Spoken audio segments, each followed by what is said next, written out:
Just within the previous week, fans eagerly consumed Netflix's contemporary take on Norse mythology, Ragnarok, amassing a staggering 10.5 million views spanning the initial 2 seasons and the recently unveiled Season 3.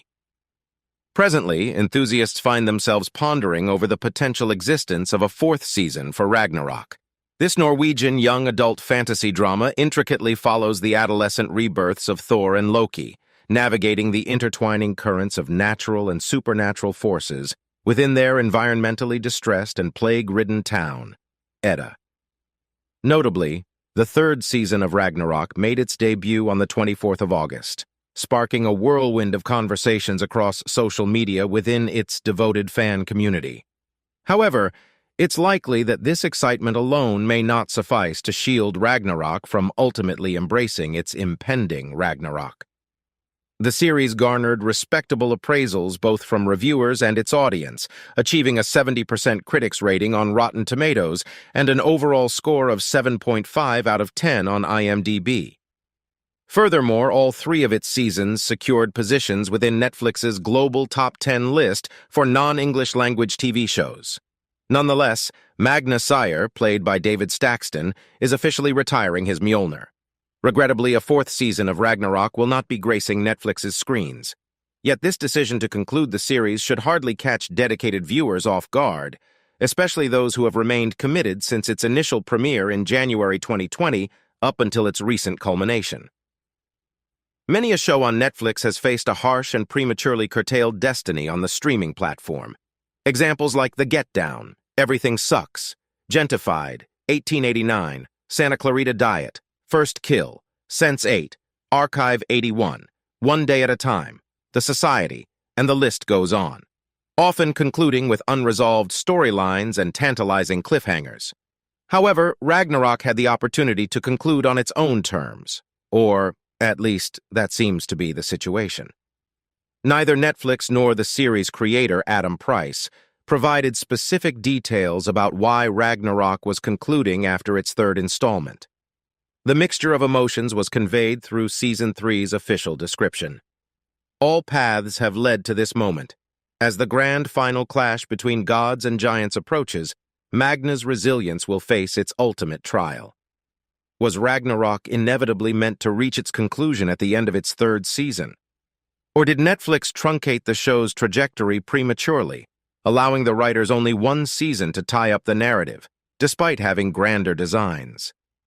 The fan base seems to be split regarding the show's conclusion.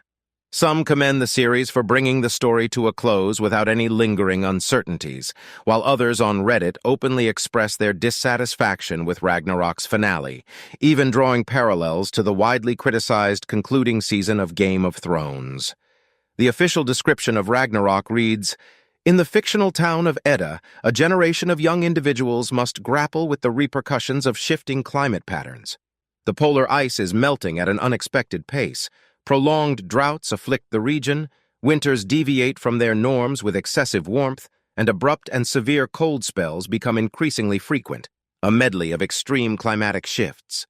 Amidst this, the world is undergoing transformation, prompting suggestions of an impending new Ragnarok, unless timely intervention alters this course." It appears that viewers were particularly captivated by Ragnarok's ingenious approach of intertwining tangible and universally relatable issues, such as climate change and industrial pollution, with elements from the supernatural and folklore. This fusion blurred the boundaries between fantasy, superhero narratives, and the mystery genre. As of now, there are no official indications regarding a potential 4th season of Ragnarok or any forthcoming Ragnarok-related projects, at least not on Netflix's radar. Nevertheless, existing within an age of interconnected franchises, where standalone series and films have taken a back seat, the prospect remains that Ragnarok might serve as the genesis for a larger Ragnarok-verse. This extended universe could encompass full-length films or fresh series. After all, there's no shortage of compelling narratives for Ragnarok to draw upon. While the central storyline might conclude, the rich realm of Norse folklore and mythology offers a vast trove of material to be adapted.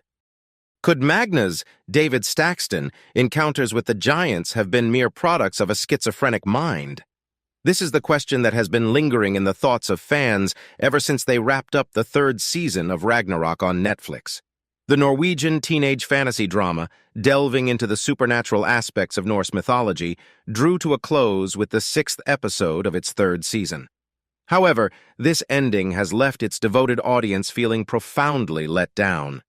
While Netflix basks in the well-deserved accolades from one fan community for successfully breaking the curse that often plagues adaptations from anime to live action, the streaming platform simultaneously faces significant backlash due to its chosen conclusion for yet another beloved series, Ragnarok Season 3.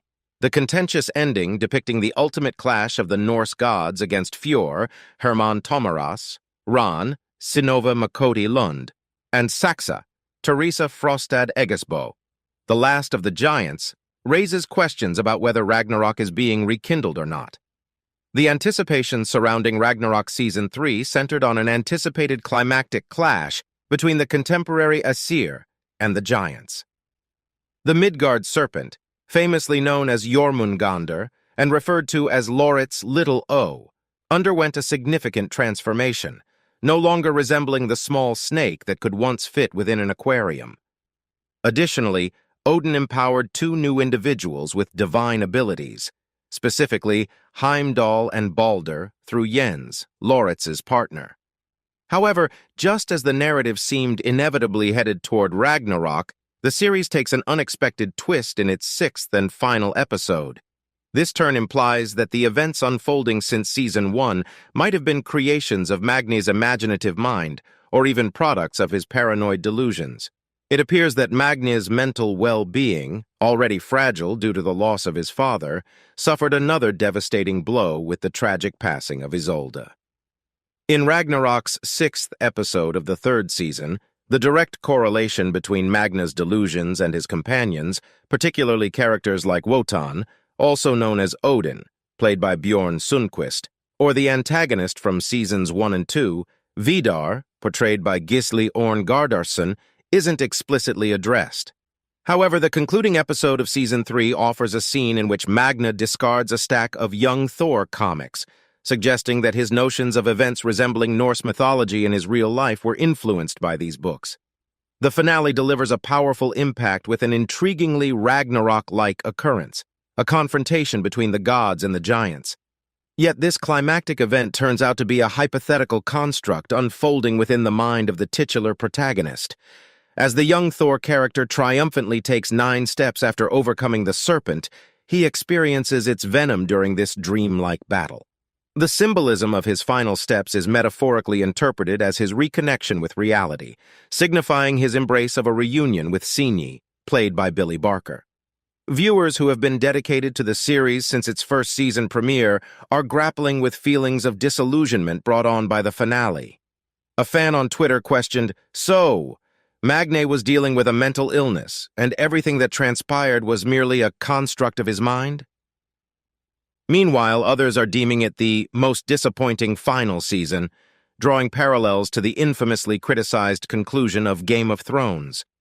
Certain enthusiasts have put forth the argument that Ragnarok's third season, specifically Episode 5, would have offered a more fitting conclusion, forging a lasting accord between the gods and the giants. Furthermore, numerous individuals have raised inquiries about the showrunner's decision not to validate the mythological facets of the narrative as genuine occurrences while simultaneously addressing the intricate thread of Magne's mental well-being. The series brings closure to all character arcs. Notably, Saxa fulfills her ambition by assuming leadership of the Jutul's family business, and Fjord discovers a sense of resolution in his romantic endeavors as well. In conclusion, the journey of Ragnarok, Netflix's modern take on Norse mythology, has taken viewers on a roller coaster of supernatural intrigue and environmental turmoil. The show's 3-season run, despite its ending leaving some fans divided, managed to weave together the tangible concerns of climate change with the mystique of mythology, creating a unique narrative tapestry.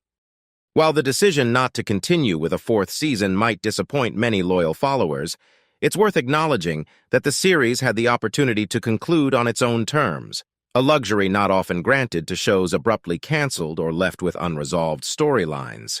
The blend of fantasy, mystery, and superhero elements set against a backdrop of Norse folklore resonated with audiences, securing Ragnarok's place on Netflix's global top 10 list for non-English language TV shows. While the closing episode's revelation that much of the events might have been the product of Magna's imagination added complexity to the storyline, it also sparked polarizing reactions among fans. Some appreciated the thematic exploration of mental health and personal growth, while others expressed dissatisfaction with the culmination of the series, drawing comparisons to other divisive finales in television history. So, that's all from today's video.